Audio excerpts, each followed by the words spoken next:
देखिए आपका question number है 1 सेट 6 का। क्वेश्चन नंबर 1 है, आपसे कहा बहुपद 3x² प्लस के 5x प्लस 2 के शून्यांकों का योगफल ज्ञात कीजिए। तो क्वेश्चन नंबर 1 है इसका आपका, ठीक है, सेट 6 का। आपसे कहा शून्यांकों का योगफल ज्ञात कीजिए। देखिए छात्रों का क्वेश्चन नंबर 1 आपसे कहा 3x² प्लस 5x प्लस 2, ठीक है, आपसे शून्यांकों का योगफल पूछा। देखिए छात्रों क्या आपका होता है शून्यांकों का योग के लिए सूत्र, शून्यांकों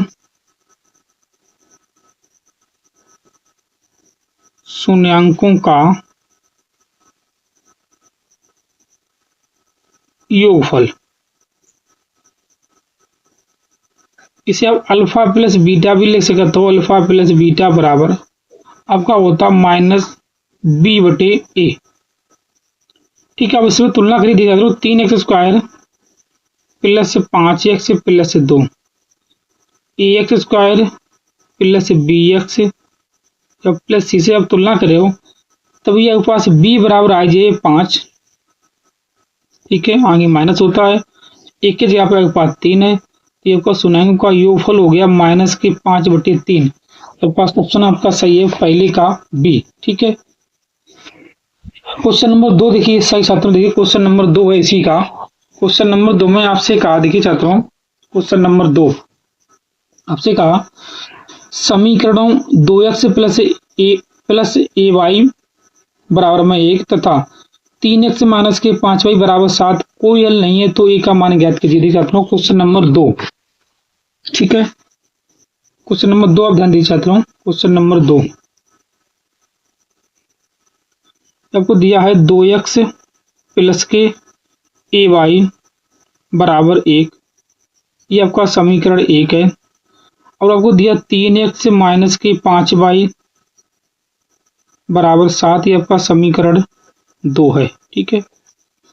आपसे कहा कि कोई हल नहीं है तो फिर ए का मान है। देखिए छात्रों अब इसकी तुलना करिए, आपके पास a बराबर 2 है, छात्रों a1 बराबर, b1 बराबर आपके पास a है, c1 बराबर आप इधर इधर ले तो आपका -1 हो जाए, ठीक है। इसी हिसाब से a2 बराबर 3 है, b2 बराबर आपके पास -5 है, इसी हिसाब से c2 बराबर आपके पास -7 है, ठीक है। तब देखिए छात्रों कोई हल नहीं है का आपका फॉर्मूला होता कोई हल नहीं है तो, नहीं है तो ये आपका होता है a1/a2 बराबर b1/b2 और ये नॉट बराबर होता है c1/c2, ठीक है। दो आपके बराबर हैं मतलब a1/a2 बराबर है b1/b2। a1 आपके पास 2 है, a2 आपके पास 3 है बराबर b1 आपके पास a है और b2 आपके पास -5 दिया। 5 दूनी 10 -10 बराबर 3a, ए का मान के पास आ जाए a बराबर, देखिए जाता हूँ a बराबर -10/3, ठीक है। ये आपका क्वेश्चन नंबर दूसरे का आंसर है -10/3, ठीक है, इसे आप नोट करिए। अब दिखाता हूँ क्वेश्चन नंबर है इससे आगे, क्वेश्चन नंबर है इससे आगे दिखाता हूँ 3। क्वेश्चन नंबर 3 में आपसे कहा, देखिए चाहता हूँ क्वेश्चन नंबर 3 आपसे कहा है 3, देखिए आपको दिया 2x² प्लस 5x प्लस 4 बराबर 0 के मूलों की प्रकृति ज्ञात कीजिए। देखिए छात्रों आपसे मूलों की प्रकृति पूछी है। अब इससे a बराबर 2 है आपके पास, इसमें b बराबर आपके पास 5 है और c बराबर आपके पास 4 है, ठीक है। मूलों की प्रकृति के लिए देखिए छात्रों आप चेक करिए b² माइनस के 4ac, इससे b की जगह आपके पास 5 है, 5 का वर्ग करिए माइनस के 4, a की जगह आपको 2 लिखिए, c की जगह पे आप 4 है। देखिए 5 25, 4 चौको 16 दूनी 32, इससे आप घटेगा आपके पास -7 बचे, ठीक है। ये आपके पास अगर माइनस है आप लिखिए तो कोई मूल नहीं है, कोई मूल नहीं है या काल्पनिक मूल, ठीक है, या वास्तविक मूल नहीं। देखिए छात्रों आपके इसमें 3 सूत्र होते हैं। कैसे? एक तो बी स्क्वायर माइनस के 4ac ग्रेटर देन 0 होता है, ठीक है। एक होता है बी स्क्वायर माइनस के 4ac बराबर 0 होता है। एक आपका होता है नंबर 3 बी स्क्वायर माइनस के 4ac लेस देन 0 होता है। देखिए छात्रों, अगर ये इस हिसाब से है, ठीक है, तो आप वास्तविक मूल हैं इसके, वास्तविक असमान। इसका मतलब है अगर बी स्क्वायर माइनस 4ac के मान कुछ प्लस में है, जो भी है, तो वास्तविक असमान है। अगर 0 हो जाता है, ठीक है, तो वास्तविक तो होगी लेकिन समान होंगे। वास्तविक समान, ठीक चाहता हूँ, समान। अगर ठीक है, अगर ये माइनस मान आ रहा है आपका, तो लिखिए कोई मूल नहीं या काल्पनिक मूल, कोई मूल नहीं,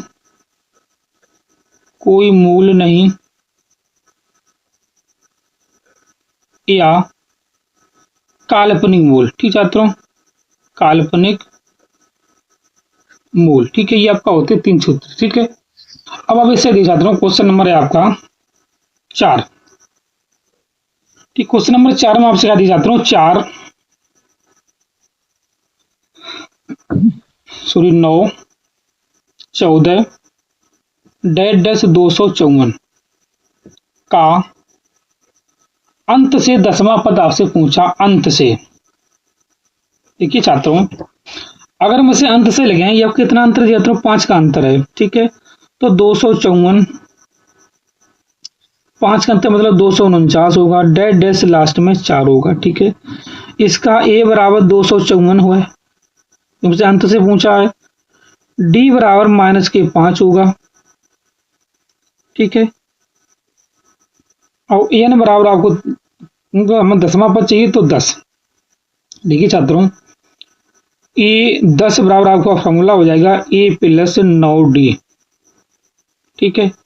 आप a की जगह आप रखिए छात्रों, देखो a की जगह पे 254 रखिए प्लस 9, d की जगह पे माइनस के 5। तब देखिए छात्रों, 254 9 × 45, आप इससे घटा दो छात्रों, 15 में से आपके पास 9 बचे हैं, ठीक है। बचे ना आपके पास 4, तो 0, 209 इसका पद होगा, ठीक छात्रों। क्वेश्चन नंबर 1 से छात्रों, क्वेश्चन नंबर 4 का आपका सही आंसर है 209, ठीक है, 209 है, ठीक है। इससे आगे छात्रों देखिए, क्वेश्चन नंबर है आपका इससे आगे 5 में आपसे कहा छात्रों, क्वेश्चन नंबर 5 में आपसे कहा कि चित्र में समरूप त्रिभुज का एक युग्म है, ठीक है, इन्हें संकेतु रूप से व्यक्त करने का सही रूप है। देखिए छात्रों, इसमें तो आपका समरूप त्रिभुज है ही। ये देखिए कोण B और कोण D के बराबर है, बस यही से याद देखिए, कोण B और D के बराबर है। तो छात्रों ABC और AEDF, मतलब ये आपका C सही है, उसका ऑप्शन सही है, ठीक है। ये आपसे पूछा, ठीक है, क्वेश्चन नंबर 5 का C सही है, ठीक है, क्योंकि सही है छात्रों, ठीक है। इसे आप नोट करिए। इससे देखा